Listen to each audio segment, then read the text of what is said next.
partager ces moments avec vous autour de la bonne nouvelle de l'Évangile. Je suis venu vous annoncer une bonne nouvelle. Je suis venu vous dire que vous pouvez tout par celui qui vous fortifie. Alléluia. C'est une bonne nouvelle, n'est-ce pas? Peut-être que quelqu'un ce soir est assis dans la réflexion, dans la désolation, il se sent impuissant. Mais je suis venu vous dire que vous pouvez tout par celui qui vous fortifie. Amen.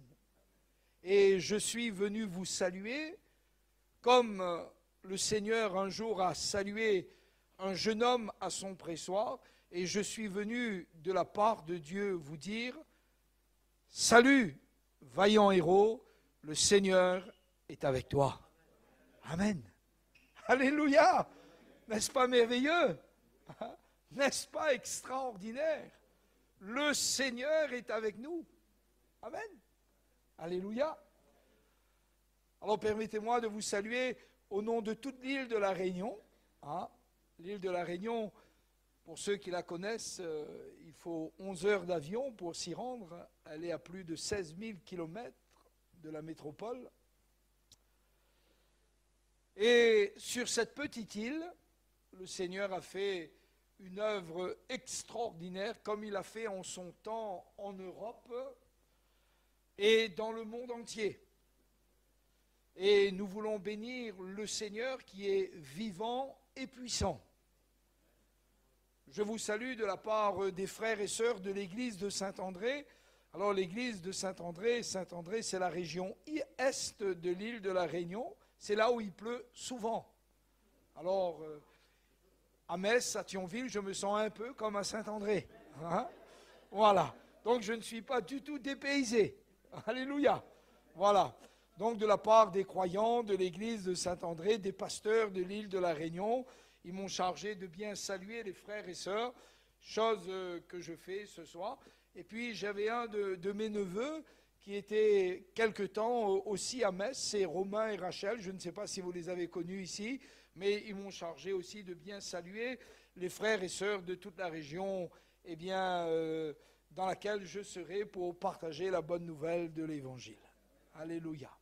Et je suis heureux ce soir de la partager avec vous. Amen. Alléluia.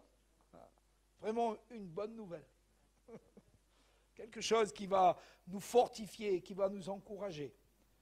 Et ce soir, j'aimerais vous parler de la foi qui est agissante. Vous savez, il n'est pas question pour nous d'avoir une grande foi ou une petite foi. Dieu nous a donné la foi. Il nous a donné la foi, comment? En nous transmettant une parole sur laquelle nous pouvons fonder notre vie. C'est ça qui est merveilleux. Ce n'est jamais sur nos émotions. C'est toujours sur ce qui est écrit. Et il est écrit que vous êtes justifiés, il est écrit que vous êtes sanctifiés, et il est écrit que vous êtes glorifiés en Jésus-Christ. C'est écrit. Ce n'est pas moi qui le dis, c'est Dieu qui l'a déclaré dans le ciel. Amen. Et le Seigneur, quand il nous regarde, il nous voit comment? Il nous voit justifiés, il nous voit sanctifiés, et il nous voit glorifiés, parce qu'il nous voit comment? Il nous voit en Jésus-Christ. Nous ne sommes plus seuls. Nous n'avons plus rien à prouver. Nous avons un Sauveur merveilleux qui nous a établis dans la puissance d'une vie impérissable. Amen.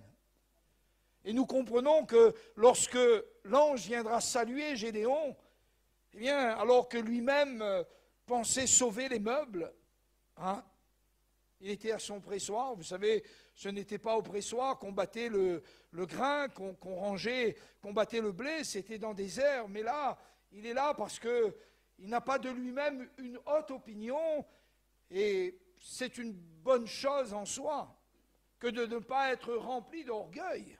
Il ne faut jamais être orgueilleux, parce que la Bible dit que Dieu résiste aux orgueilleux.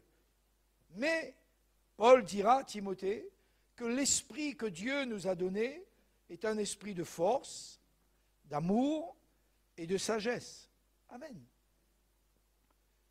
Et quand Jésus est mort sur la croix, qu'est-ce qu'il a dit? Tout est fichu. C'est ce qu'il a dit? Non, il a dit tout est accompli. Il n'a pas dit tout est perdu. Il a dit tout est accompli, tout est payé, tout est établi, tout est relevé, tout est justifié maintenant pour que des hommes et des femmes qui croient puissent recevoir la victoire du Seigneur dans leur vie. Amen. Et ce soir, j'aimerais vous parler, bien-aimés, de la foi agissante. Je suis venu vous dire que Dieu vous a donné la foi. Paul dira, la foi vient de ce que l'on entend, de la parole de Christ.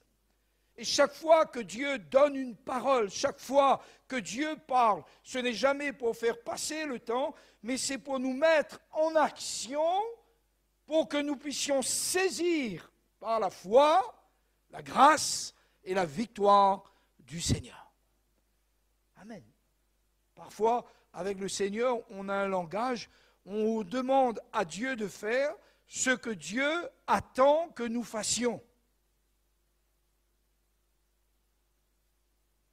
Vous comprenez? Si quelqu'un d'entre nous rêve de passer son permis de conduire, c'est une bonne chose. Mais jamais en rêvant, vous n'obtiendrez votre permis. Mais c'est en agissant que vous l'obtiendrez. Et ce soir, j'aimerais que nous passions, vous et moi, du rêve à la réalité. Et que ce que nous croyons, comme le dira le Saint-Esprit dans le livre aux Hébreux, devienne une démonstration. Car la foi, dit le Saint-Esprit dans le livre aux Hébreux au chapitre 11, est une ferme assurance des choses qu'on espère et une démonstration de celles qu'on ne voit pas encore. Et la Bible dit que pour l'avoir possédée, les anciens ont obtenu un témoignage favorable. Alors permettez-moi de citer les Écritures. Dans Hébreux au chapitre 11, j'aimerais lire ce que le Saint-Esprit dit au verset 32 du chapitre 11, s'il vous plaît. Hébreux 11, 32, « Et que dirais-je encore? Car le temps nous manquerait. » Pour parler de qui? De Gédéon, de Barak, de Samson, de Jephthé, de David, de Samuel, des prophètes, qui par la foi vainquirent des royaumes, exercèrent la justice, obtinrent les promesses de Dieu, fermèrent la gueule des lions, éteignirent la puissance du feu, échappèrent aux tranchants de l'épée, guérirent de leur maladie, furent vaillants à la guerre, mirent en fuite des armées étrangères. De même, des femmes recouvrèrent leur mort par une résurrection, d'autres furent livrées au tourment et n'acceptèrent point de délivrance afin d'obtenir une meilleure résurrection. Amen. Amen. J'ai beaucoup aimé lorsque notre frère a fait chanter « Jésus ne change pas ». Je crois qu'on devrait l'écrire sur la table de notre cœur. On devrait le graver en nous. Jésus ne change pas. Amen. Il est le même hier, aujourd'hui, ce soir. Amen. Le croyez-vous? Réjouissez-vous. Amen. Poussez des cris de joie, car il est le même hier, aujourd'hui et éternellement. J'aimerais vous dire que le Seigneur ne nous a pas laissés, il ne nous a pas abandonnés en disant, eh bien, faites vos efforts, essayez de vous en sortir. Non, réellement, il nous a établis dans la puissance d'une vie. Et il dira, dans les Écritures, je vous ai donné quoi? Le pouvoir de marcher. C'est merveilleux. Il ne dit pas qu'il nous fait marcher. mais qu'il nous donne le pouvoir de marcher sur les serpents, sur les scorpions et sur toute la puissance de l'ennemi. Et voici, dit-il, rien ne pourra vous nuire. Alors c'est extraordinaire, parce que la foi, elle ne repose pas sur nous-mêmes, sur nos émotions, mais sur ce qui est écrit.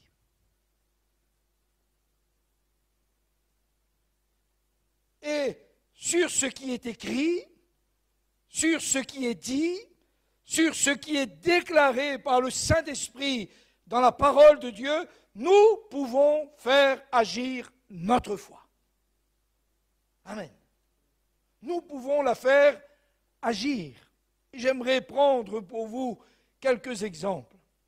Vous vous souvenez de cette veuve de Naïn, vers qui est venu le prophète? Vous vous souvenez?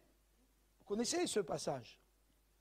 Voici, lorsque Dieu l'envoie rencontrer cette veuve à Naïn,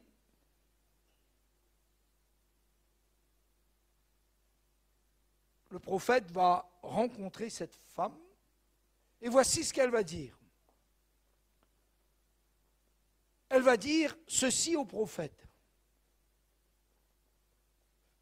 Je suis sorti ce matin pour ramasser 2 morceaux de bois avec lesquels je vais cuire le peu de farine et le peu d'huile que j'ai à la maison. Mon fils et moi, nous mangerons et ensuite nous mourrons. Comprenez bien que cette femme-là, elle est vraiment établie dans quelque chose qui est une désolation. Elle est établie là, dans ses pensées, dans son cœur, vers la fin d'une chose. C'est la mort qui se dessine pour elle et pour son enfant. Il y a peu. Il y a peu. C'est-à-dire que, humainement parlant, elle sait très bien que, à cause de la famine qui sévit, le peu d'huile et le peu de farine va finir par manquer et ils vont mourir. Et qu'est-ce que l'homme de Dieu lui dit? Qu'est-ce que l'homme de Dieu dit à cette femme? Il a dit, ne change rien à ce que tu as dit. Mais seulement, voici, si tu agis par la foi, ta destinée va changer. Il lui dit, va, fais comme tu as dit. Va, ramasse ces morceaux de bois, rentre chez toi, et avec le peu de farine et le peu d'huile, fais comme tu as dit, fais un gâteau. Mais d'abord, tu viendras vers moi et tu feras agir ta foi. Va, fais comme tu l'as dit, mais fais d'abord pour moi.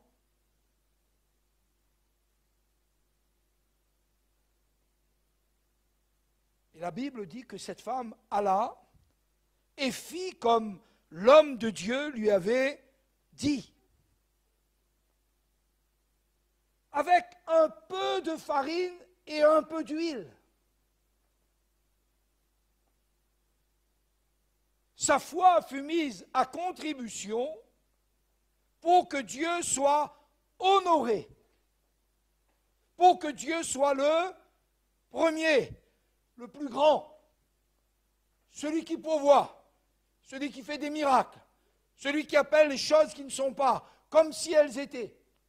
Et voici que cette femme, elle est allée, elle a fait le gâteau, rien n'a changé jusqu'alors, et elle a regardé son enfant, peut-être disait-il, mais maman, il faut qu'on mange maintenant. Elle a dû lui dire non, ce ne sera pas nous les premiers qui vont manger, mais cet homme de Dieu là, voici ce qu'il m'a dit. Fais d'abord pour moi un gâteau que je recevrai de ta main. Mettons-nous quelques instants à la place de cette femme. Ce gâteau-là, c'est pour elle une question de vie ou de mort. Après ce gâteau, elle ne voit plus. Après ce feu et ces 2 morceaux de bois, c'est la mort qui se dessine. Mais voici ce qu'elle vit. Qu'est-ce qu'elle vit? Elle mit sa confiance en Dieu.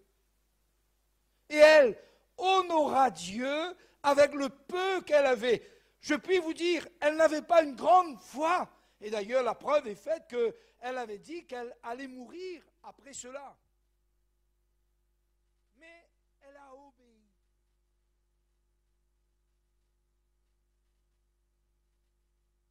Dans la parole, elle a agi selon la parole. Et écoutez bien ce qui s'est passé. Le peu d'huile et le peu de farine qui était dans le pot ne diminua point. Ça veut dire qu'avec peu, il y avait beaucoup. Vous savez que peu suffit pour Dieu? Peu suffit pour Dieu. Car en réalité, ce qu'il désire, le Seigneur, ce n'est pas que nous l'impressionnions, c'est que nous lui fassions confiance. C'est que notre foi soit fondée en lui, et en lui seul, dans sa parole immuable et éternelle, et que nous agissions par la foi. Et ce soir, peut-être qu'il y a peu, mais si tu agis en croyant, le Seigneur va se glorifier. Amen. Jésus a dit si tu crois, il n'a pas dit si tu as une grande foi. Comprenez bien. Il n'a pas dit si tu as une grande foi. Nous disons frère, je n'ai pas une grande foi. Non, non, ce n'est pas écrit cela. Il est écrit si tu crois. Tu verras la gloire de Dieu. Amen. Voulez-vous ce soir agir par la foi? Voulez-vous ce soir saisir quelque chose par la foi? Vous pouvez le faire. Parce qu'en ce moment même, par sa parole, Dieu vous entraîne dans la victoire. Et il vous montre comment vous pouvez triompher. Comment vous pouvez saisir la grâce, la délivrance et la guérison ce soir en croyant simplement en Jésus. Amen. Gloire à Dieu. C'est pourquoi je vous ai dit, c'est une bonne nouvelle. C'est vraiment une bonne nouvelle pour tous ceux et toutes celles qui sont là ce soir. C'est vraiment une bonne nouvelle par laquelle le Seigneur veut nous rendre vainqueurs. Par la foi. Mais vous avez remarqué que la foi, il faut qu'elle soit agissante. Tant que la foi n'est pas agissante, la promesse reste loin de nous. Et ainsi, il y a beaucoup de promesses de Dieu pour vous et pour moi. Il y a beaucoup de promesses que renferme la parole de Dieu. Il y a beaucoup de promesses que le Christ a mis à notre disposition. Mais elles ne sont accessibles que lorsque nous agissons.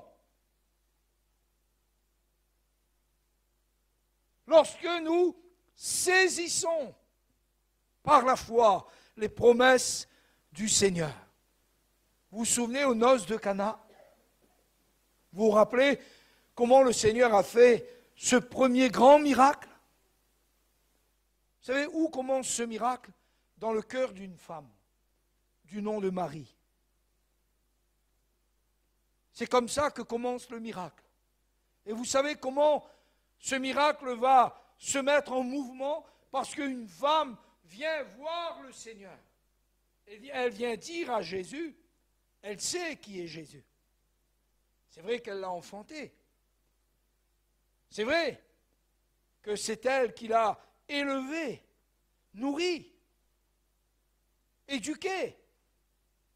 Mais elle sait qui est Jésus. Elle sait que Jésus, c'est le Fils de Dieu. Elle le sait. Elle sait quel est le miracle qui s'est accompli pour que, eh bien, ce Dieu merveilleux prenne cette forme de serviteur et devienne ce nom puissant qui nous sauve, le nom de Jésus.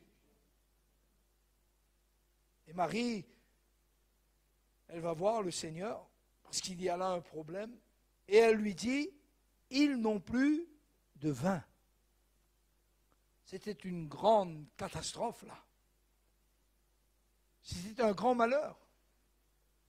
Une grande honte allait toucher toute cette famille, et particulièrement les époux. Voyez-vous, ils avaient tout calculé, mais il y a quelque chose qui avait échappé. Et Marie sait que le Seigneur qui est là, c'est la solution. Mais seulement, il faut qu'elle agisse. Il faut qu'elle entre dans son rôle. Il faut bien qu'elle fasse quelque chose pour que le Seigneur puisse se glorifier. Alors elle va le voir et elle lui dit simplement ceci, ils n'ont plus de vin. Et qu'est-ce qu'il répond Jésus? Qu'est-ce qu'il répond? Femme, qu'y a-t-il entre toi et moi? Mon heure n'est pas encore venue.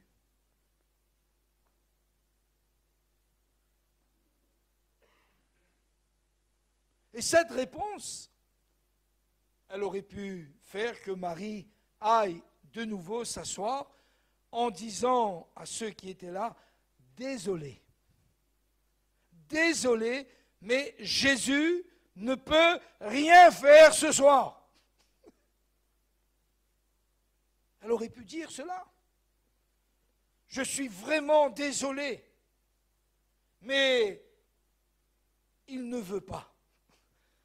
Il vient de me dire que mon heure n'est pas encore venue. Mais il y a dans l'action de Marie, il y a dans le cœur de cette femme la foi qui est agissante, parce qu'elle sait qui est Jésus.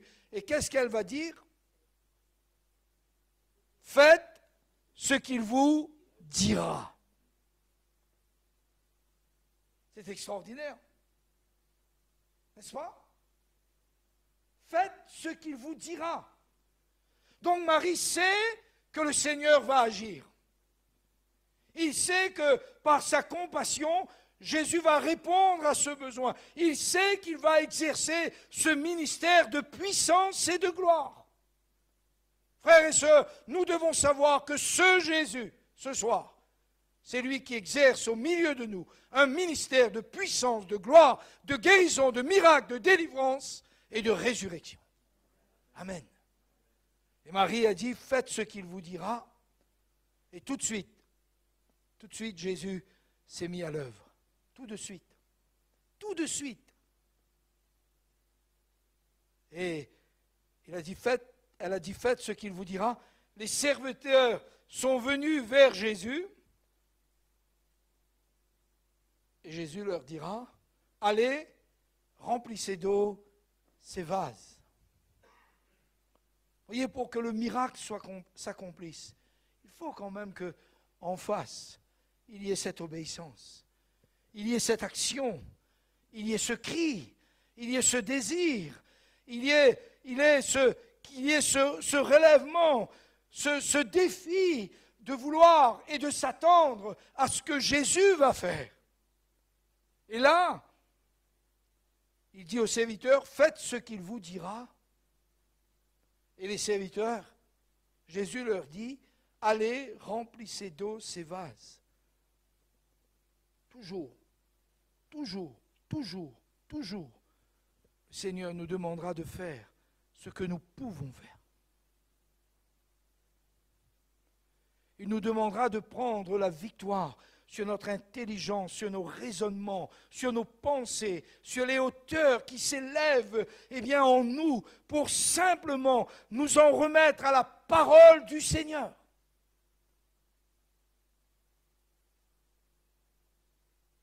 Et Jésus dit, remplissez d'eau ces vases, ils les remplirent jusqu'au bord.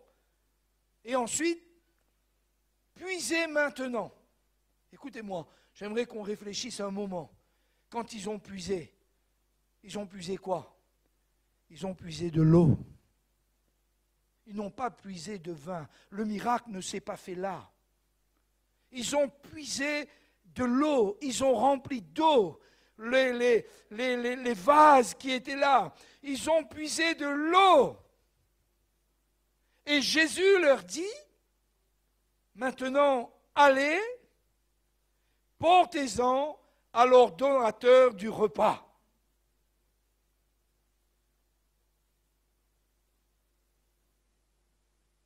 Ils ont rempli les citernes d'eau. Ils ont puisé de l'eau. Et le Seigneur, qu'est-ce qu'il leur dit? Allez maintenant, portez-en à l'ordonnateur du repas.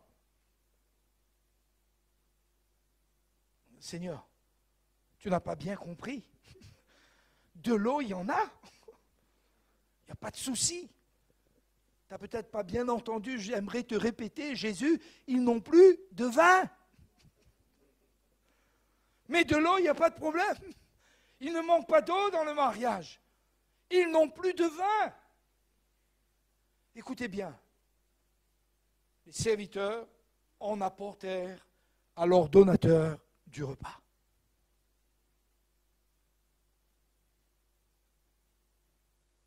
Ils ont pris un risque.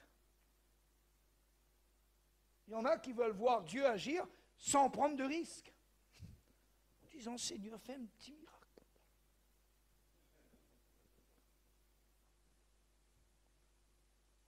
Voyez? Ils sont là dans... Ils ne veulent pas se découvrir. Ils ne veulent pas que leur foi devienne démonstrative. Mais regardez dans les évangiles et montrez-moi un seul miracle qui a eu lieu sans qu'il y ait à la base une foi démonstrative dans la personne de Jésus-Christ. Il n'y en a pas. Il n'y en a pas. Tous ceux qui ont expérimenté la puissance du Seigneur l'ont expérimenté dans l'action de la foi. Et ils en apportèrent. Et pendant qu'ils en apportèrent à l'ordonnateur du repas, c'est-à-dire que pendant où ils ont pris position,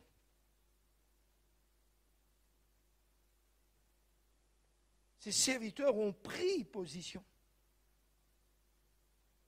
Ils sont allés au-delà de ce qui était visible.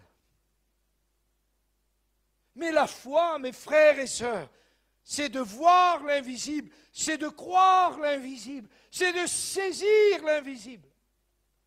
Et pendant qu'ils en apportèrent, l'eau fut changée en vin.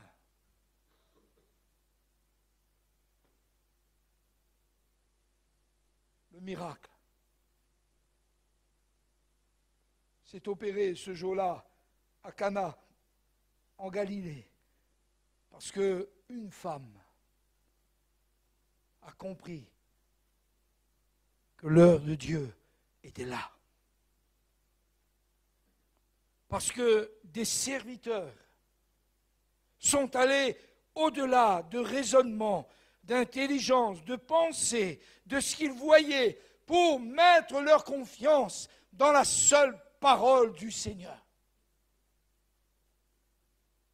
Et quand leur foi fut mise en action, le miracle eut lieu sous leurs yeux pour la gloire du Seigneur. Amen. C'est dans ce chemin de victoire que le Seigneur vous a introduit, vous et moi. C'est dans cette voie-là qu'il dit que nous allons pouvoir vivre. Mon juste vivra par la foi. Ça veut dire qu'il va saisir, il sera béni au travers de la foi.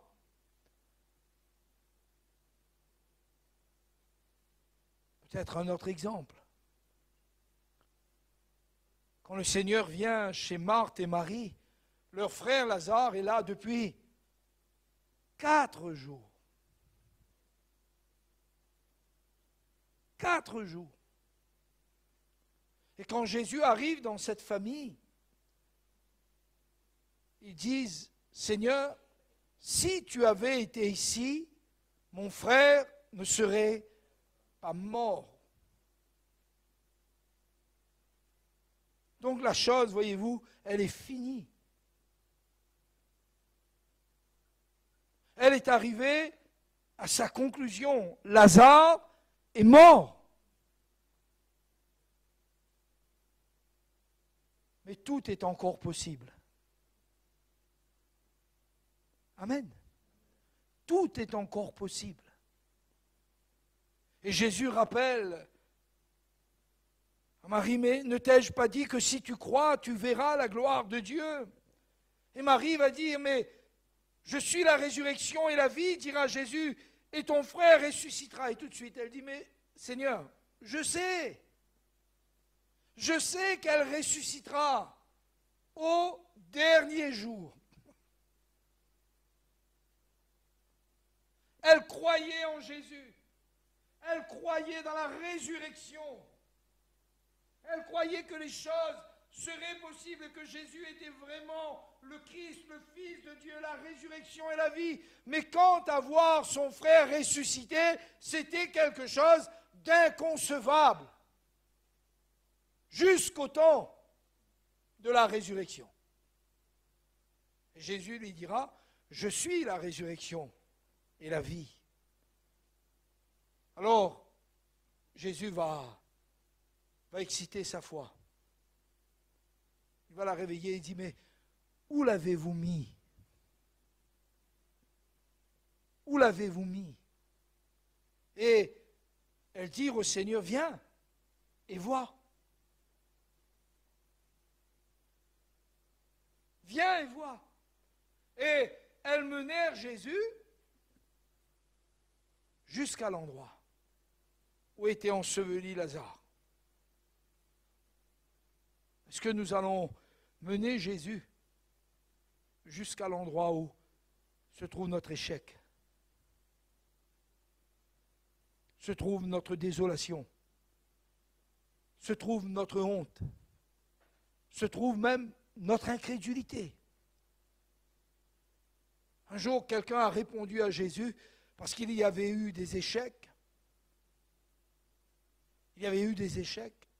Il dit, j'ai demandé à tes disciples de chasser le démon qui est dans mon fils et qui le jette tantôt dans l'eau et tantôt dans le feu, mais ils n'ont pas pu. Et il dit à Jésus, mais toi, si tu peux faire quelque chose, viens à notre secours. Et Jésus dit à cet homme, si tu peux, tout est possible à celui qui croit. Et là, cet homme a mené Jésus. Il a voulu montrer à Jésus ses limites. Seigneur, il y a des limites parce que j'ai demandé, je n'ai pas reçu. Tes disciples n'ont pu rien faire. Alors vois-tu, je me pose des questions. Si toi tu peux quelque chose, viens. Et en fin de compte, cet homme, il ouvre son cœur. Et il montre à Jésus ses limites. Il dit, Seigneur, j'ai un problème là. Parce que je l'ai demandé à tes disciples et ils n'ont pas pu. Donc le doute est là dans mon cœur, Seigneur. Le doute est là dans mon cœur et je me pose la question, mais est-ce que toi tu pourras faire quelque chose? Mais voyez-vous, Jésus lui dit, si tu peux, tout est possible à celui qui croit. Et la réponse de cet homme est extraordinaire.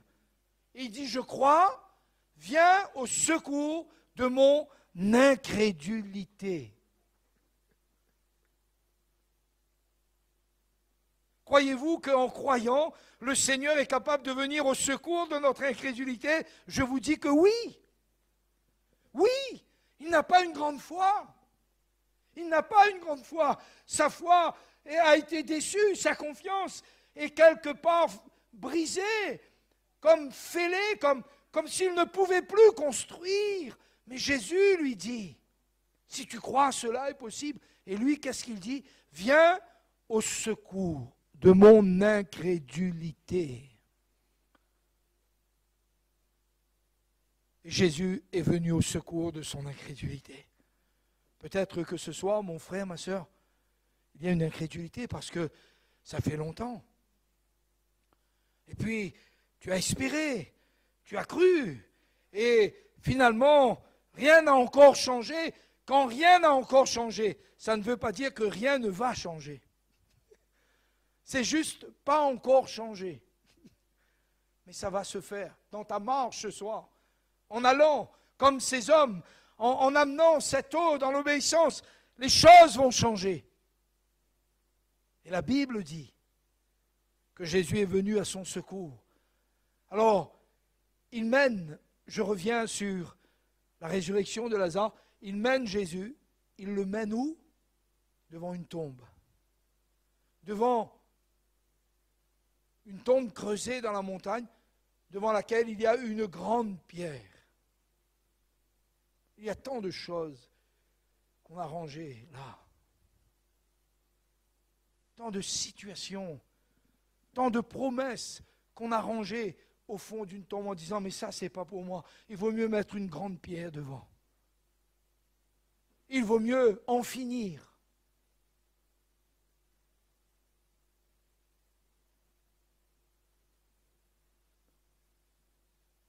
Et il mène Jésus là où est l'impossible. Là où le raisonnement s'arrête. Là où les pensées s'arrêtent. Là où la réalité est plus grande et plus forte que toute l'espérance qu'on a eue. Veux-tu amener Jésus ce soir à cet endroit de ta vie? Dans ce défi de ta vie? Dans ce qui a été mis au fond de cette grotte et sur laquelle tu as fait rouler une grande pierre comme si bien c'était fini. C'était fini. Est-ce que tu veux mener à Jésus? Est-ce que Jésus peut te dire ce soir, montre-moi où il est.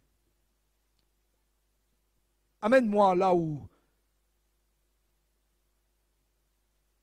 est ton problème. Là où ton espérance s'arrête.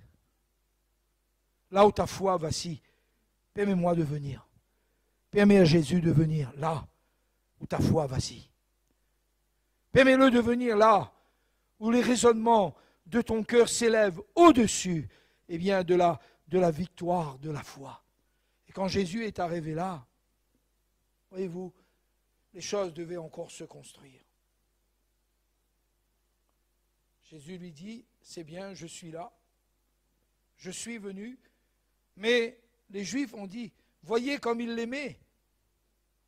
Et certainement qu'il va là-bas pour pleurer. Le Seigneur n'est pas venu ce soir pour pleurer. Hein. Il n'est pas présent dans ce lieu pour nous dire, hélas mon frère. Non, non, il est venu pour manifester sa gloire. Il est venu pour montrer, pour déclarer qu'il est le Seigneur, qu'il est le Christ, qu'il est le Fils du Dieu vivant et que tout est possible à celui qui croit. Et ce soir, j'aimerais que toi et moi, nous puissions relever un défi dans notre vie. Devant ce soir, peut-être que tu es devant ta tombe. Là où tes rêves, là où ton cœur, là où quelque chose s'est éteint en toi, n'aie pas peur de le dire au Seigneur. Et Jésus, là, il a dit, Marc, d'accord. J'aimerais vous dire que le Seigneur est d'accord. Il est d'accord ce soir. Amen. Il est d'accord ce soir. Il est le Seigneur, il n'a pas changé. Et il a dit à Marie, maintenant, fais rouler la pierre. Et encore une dernière résistance. Il sent déjà. Seigneur, ce n'est pas raisonnable. Ça fait 4 jours qu'il est là. Il sent déjà. L'odeur de la mort est là. Jésus lui rappelle et lui dit, mais ne t'ai-je pas dit que si tu crois, tu verras? Et là, s'abandonnant. Et ce soir, j'aimerais que vous puissiez vous abandonner à la parole de Dieu. Que vous puissiez vous abandonner à Jésus. Que vous puissiez mettre votre confiance dans son nom. Souvenez-vous de Anne. Elle est venue devant Dieu un jour pleurer. Elle est venue demander un fils.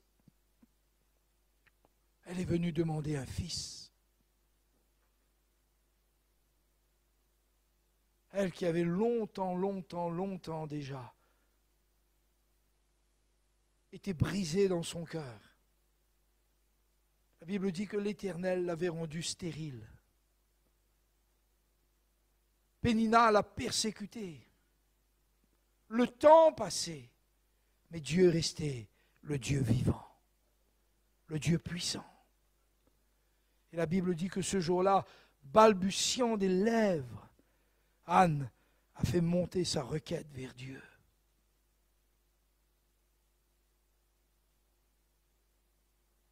Vas-tu faire monter ta requête vers Dieu?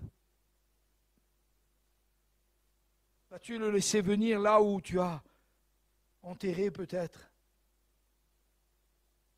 les promesses de Dieu? Vas-tu rouler la pierre?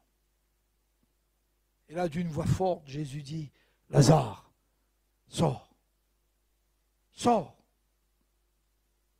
Et le mort sortit, les pieds et les mains liés. Déjà, comprenez bien, si déjà on est vivant et que nos pieds et nos mains sont liés, c'est très difficile de nous déplacer. Mais la Bible précise ceci, le mort sortit. Je vais vous dire ce qui s'est passé. C'est que celui qui a la puissance de la mort, le diable, vous savez ce qu'il a fait? Il a rendu. Il a rendu Lazare. Il a dit, nous ne pouvons plus rien contre Lazare. L'œuvre de la destruction ne peut plus se continuer en lui. Une voix est venue percuter le séjour des morts. Et cette voix a ordonné au séjour des morts et à celui qui a la puissance de la mort, le diable, Lazare, sors. J'aimerais vous dire ce soir qu'à la voix de Dieu, les choses peuvent vous être rendues. Vous pouvez retrouver ce qui a été perdu. Et par le miracle de Dieu, par le miracle de la foi au nom de Jésus, eh bien votre fer de hache ce soir, il n'est plus dans les eaux boueuses du Jourdain, il est remonté à la surface. Et le Seigneur vous dit, maintenant, saisis-le, prends-le, avance ta main et prends-le. Et maintenant, mon frère, ma soeur, c'est l'occasion pour toi, par le moyen de la foi, de recevoir. Ne reste pas dans l'anonymat. Ne reste pas dans une désolation, dans un regret, mais fais agir ta foi. Pierre et Jean ont dit un jour, c'est par la foi dans le nom de Jésus que le nom de Jésus a donné à cet homme une entière guérison en présence de vous tous. Amen. Si tu crois, tu verras la gloire de Dieu. Amen. Voulons-nous prier quelques instants? Notre Père, merci parce que un merveilleux défi est lancé à notre cœur dans ce rendez-vous. Ce qui manque peut être rajouté ce soir. Ce qui est mort peut ressusciter. La femme stérile peut enfanter. Le faible peut devenir fort. L'aveugle peut voir. Le sourd peut entendre. Le boiteux peut marcher.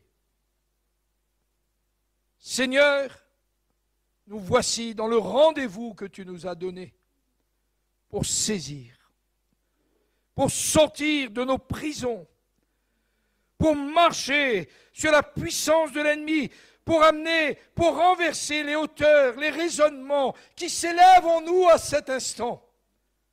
et pour saisir par la foi, dans le nom de Jésus, la victoire et la délivrance. Et comme tu as dit à cet homme, saisis-le maintenant. Saisis-le maintenant. Que dans le nom de Jésus, la grâce, soit suffisante ce soir, devant nos échecs, devant nos limites. Seigneur, que nous fassions un pas de plus dans l'obéissance. Et si ce soir, l'eau n'est pas encore changée en vin, parce que nous sommes dans ce temps où nous sommes en train de puiser, de remplir, et nous commençons à faire notre pas. Seigneur, nous ne voulons pas nous arrêter, afin de voir ta gloire, Seigneur, afin de voir ta puissance se manifester. Jésus ne change pas. Et je sais que ce soir, la foi en toi peut donner une entière guérison. Une entière guérison. Des choses peuvent être retrouvées. Des choses peuvent être reconstruites. Des ruines, peuvent être relevées. Oh Seigneur, merci pour la victoire que tu nous donnes en nous faisant entendre ta parole. Oh Seigneur, en réveillant nos cœurs pour que nous saisissions par la foi la promesse qui nous est faite. À toi la gloire. Que je